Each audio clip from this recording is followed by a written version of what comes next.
You're clean eating, you're exercising, you're doing everything right, but the scale just won't budge. Sound familiar? You're not alone. This is one of the most frustrating and disheartening struggles I hear, particularly from women, all the time, especially those of us navigating midlife and hormonal changes. And if you've been blaming yourself or feeling defeated, I want you to take a deep breath right now, because it's not your fault.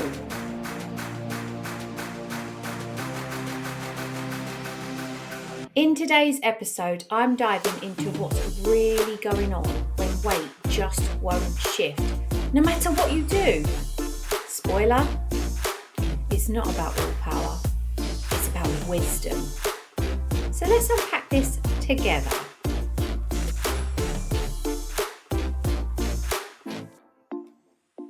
Let's start with the frustration. You're doing regular workouts, watching your calories, cutting carbs, maybe even turning down a few socials, drinking water, and still no changes. Or worse, you're actually gaining weight. Maybe your clothes are feeling tighter, your belly feels bloated, and you're just tired. This can feel like your body is betraying you. But here's the thing, your body isn't broken. It's just trying to protect you. Yes, you heard me right. Your body is trying to protect you. But it's using outdated programming that doesn't match today's modern lifestyle or current needs. This is especially true if you're in perimenopause or approaching midlife. Your hormones are shifting, your stress levels may be higher, your sleep may be disrupted, and your metabolism, well, it's adapting to all of it. So let me say this again. You're not lazy, you're not doing it wrong, your body just needs a new approach.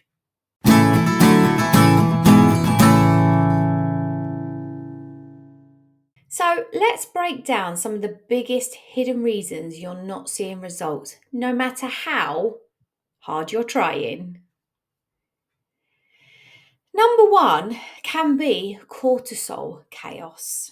When you're stressed, your body releases cortisol, which tells your body to hold on to that fat, especially around the belly. Chronic stress equals chronic fat storage. Hormonal imbalance. In perimenopause, estrogen, progesterone, and testosterone begin to fluctuate.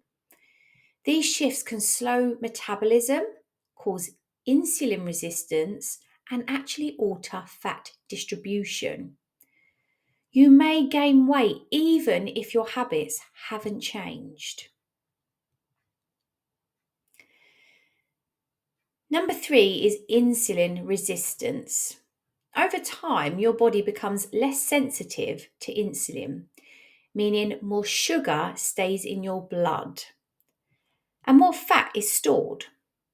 Even healthy foods can trigger this response if your body is out of balance.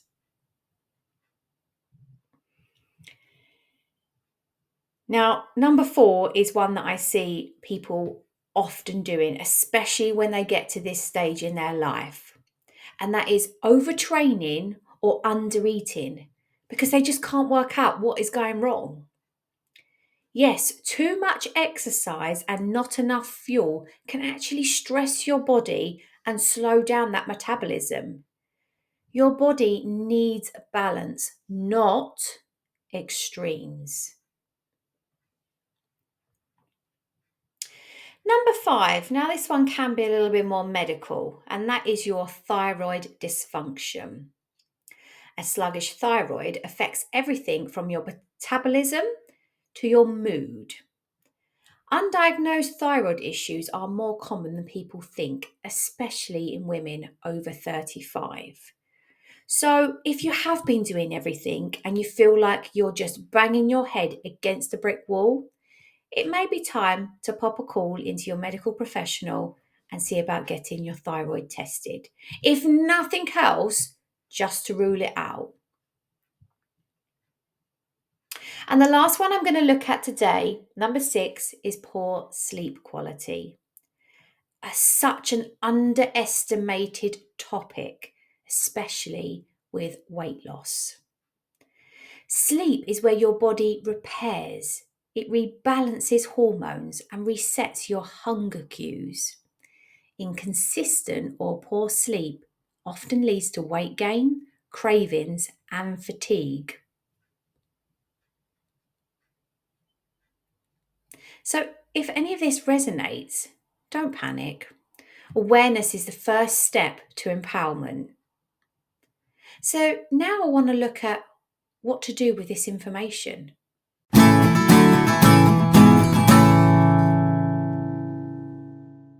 So, now that we have a better understanding of the why, let's move on to the how. How do we support our body to release the weight in healthy, sustainable, and empowered ways? So, the first thing I want to look at is supporting your nervous system.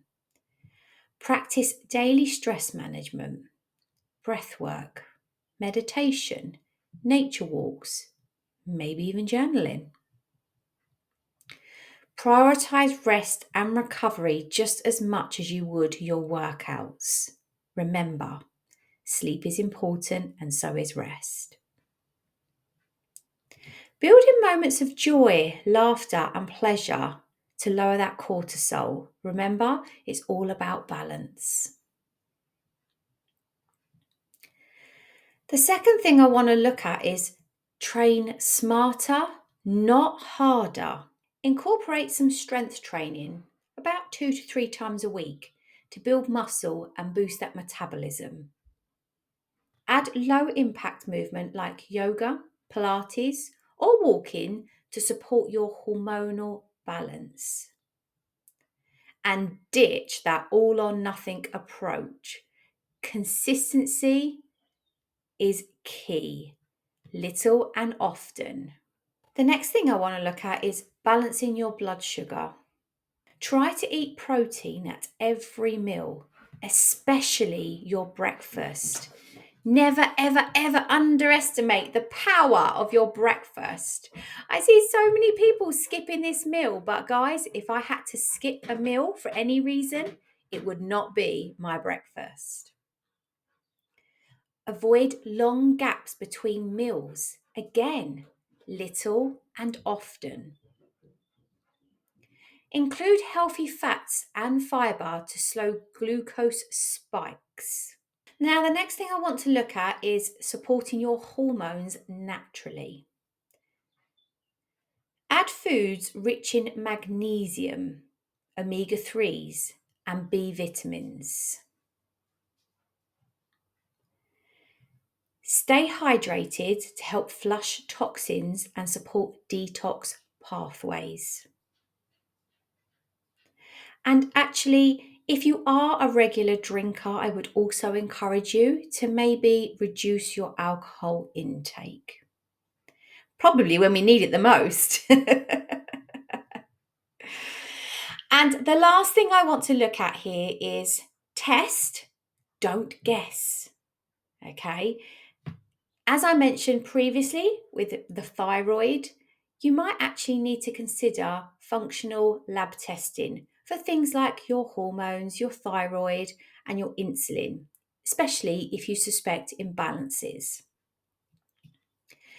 Tracking symptoms and cycle changes can also help you understand your unique rhythm.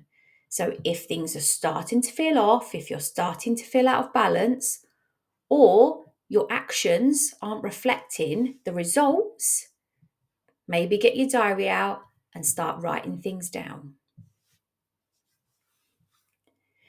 What we need to remember is we need to reframe our mindset and try to remind ourselves that our body isn't fighting us, it's communicating with us.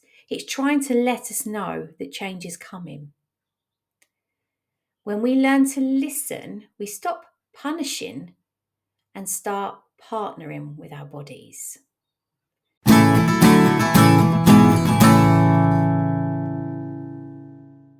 So, I want to get real here, guys, and I want to talk about the emotional toll. Oh my God, did I feel this when I went through my perimenopause? And yes, some of you may be thinking, "Hey, Lindsay, you've only just turned 40 here at time of recording this. What the hell do you know?" But actually, guys, I do. I genuinely do. I had a hysterectomy when I was very young. And as a result of that, I have actually been in perimenopause for the last 2 years. And it has been one hell of a roller coaster, physically and emotionally, which is why I wanted to do this episode. So let's not ignore the emotional side of this journey. Weight gain, especially when it feels out of control, can hit your confidence hard. And I know I teach people fitness for a living here, so I know I can relate. You might feel embarrassed or ashamed about your body changing, frustrated that it's just not working. It's just not working anymore. What am I going to do? Yeah.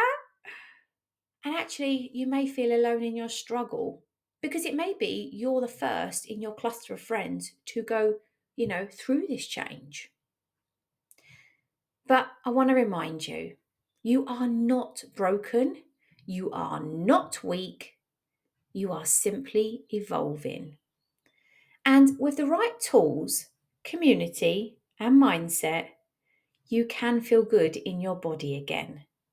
But we do need to be patient with ourselves.